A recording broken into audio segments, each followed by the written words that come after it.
A história das mulheres está cada vez mais ganhando visibilidade, já que estamos ocupando os nossos lugares na sociedade. E essa jornada não foi nada fácil.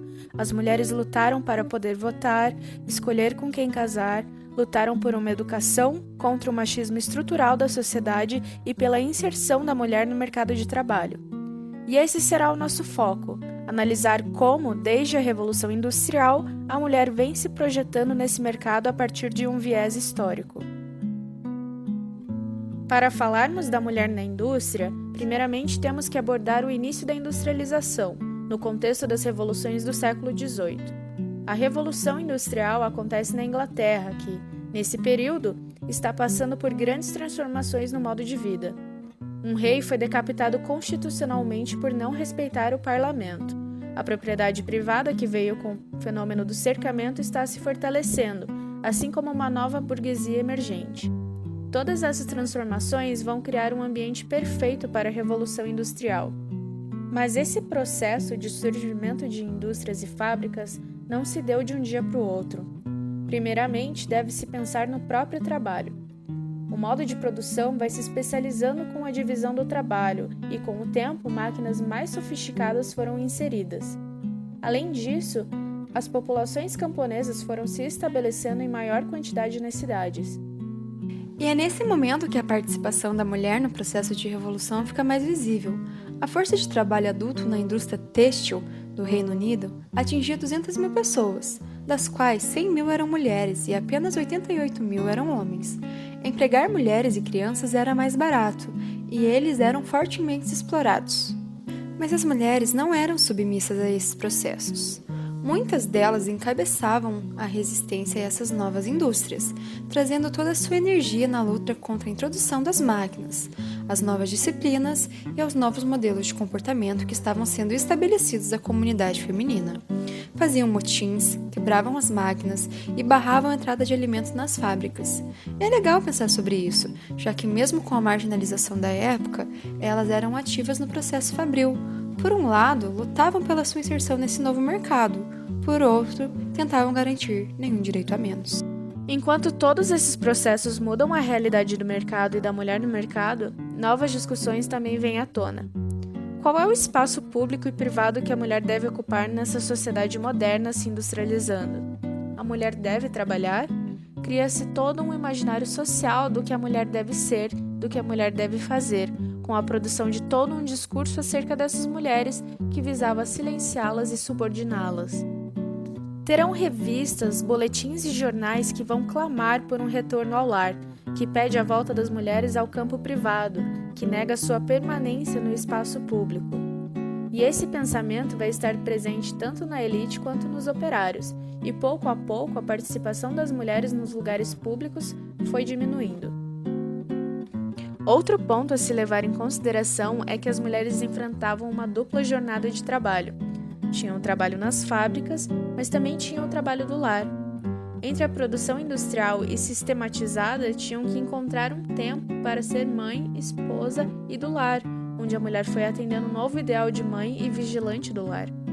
Pouco a pouco, essa nova mentalidade capitalista e modo de produção industrializado vai se espalhando pelo globo, até chegar no Brasil no final do século XIX. O Brasil sempre esteve relativamente atrasado no quesito tecnologia e industrialização.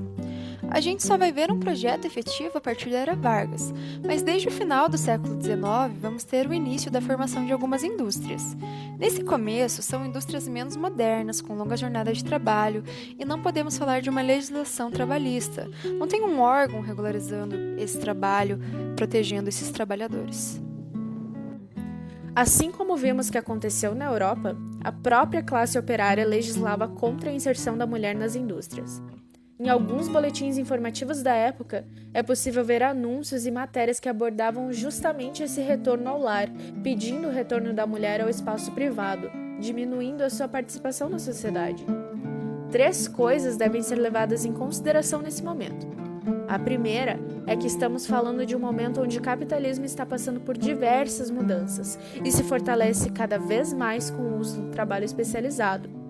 É aí que vemos a presença do modelo de produção fordista, ou seja, a produção de produtos em grande escala e a alienação do trabalho.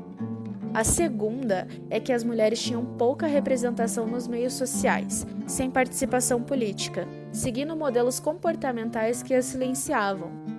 Um exemplo disso é um contrato de trabalho que viralizou nas redes sociais de professoras de 1923, em que para exercer sua profissão, a mulher não poderia estar casada, nem sair à noite, ir a sorveterias ou beber e fumar. Então temos não só um discurso que invalidou as mulheres no campo moral, mas também um respaldo estrutural para isso.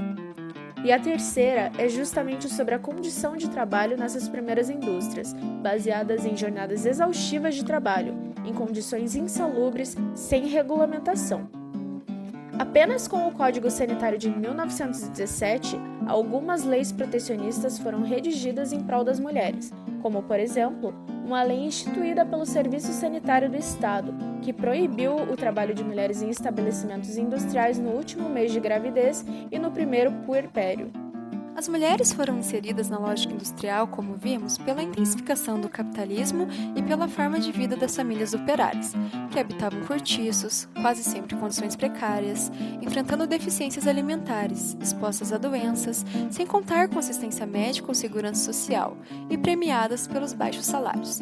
As famílias viam-se obrigadas a fazer seus filhos ingressarem precocemente no mercado de trabalho e a completar a receita doméstica com o trabalho das mulheres. No início do século XX, as fábricas passam por uma revitalização. Estas, antes vistas como um modelo de dominação diabólica, perdiam cada vez mais espaço para as tidas indústrias higiênicas.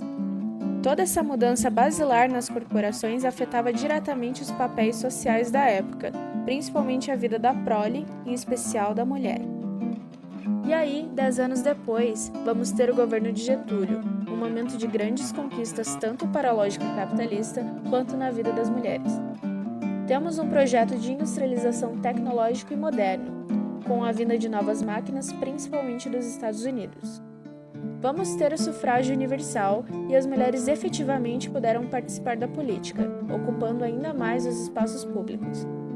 Teremos também a criação da CLT, que vem para proteger os trabalhadores, estando em vigência até os dias de hoje. Toda essa jornada, onde a mulher foi inserida ao mercado como consequência da própria estrutura capitalista e agravada por uma formação social excessivamente excludente, pode ser sentida até os dias atuais. Menos oportunidades e menores salários são consequências sentidas diretamente até hoje, além do machismo presente nas profissões que são tidas socialmente como masculinas. Essa é a importância de estudar as mulheres e sua jornada nas indústrias. Entender o passado é entender o presente, e ter essa consciência crítica é por si só emancipador. No que diz respeito à equidade salarial e moral, ainda há muitos obstáculos a serem combatidos.